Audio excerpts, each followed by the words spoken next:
August trophy 2025 சுற்றுத் தொடரின் இரண்டாவது ஆட்டத்தில் கோல்டன் கிளாடியேட்டர்ஸ் அணி மற்றும் பூம் பூம் லங்கா அணி மோதியது. ஆட்டம் மிகுந்த அதிரடியான சூழலில் நடைபெற்றது.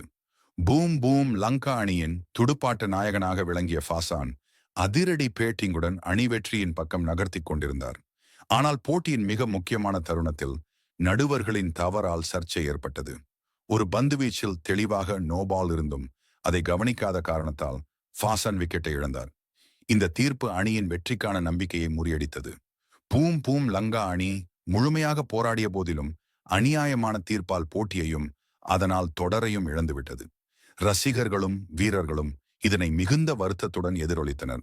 இந்த சம்பவம் ஆகஸ்ட் ட்ரோபி 2025 தொடரின் மிகப்பெரிய விவாதமாக மாறி நடுவர்களாக கடமையாற்றியவர்கள் மீதான நம்பிக்கையையே கேள்விக்குறியாக்கியுள்ளது. பூம் பூம் லங்கா அணியின் வீரத்துடனான போராட்டத்திற்கு பாராட்டு. ஆனால் விதிகளின் தவறான நடைமுறை அவர்கள் கனவுகளை சிதைத்துவிட்டது. நண்பர்களே, உங்களது கருத்து என்ன? இது நோபால் தானா இல்லையா?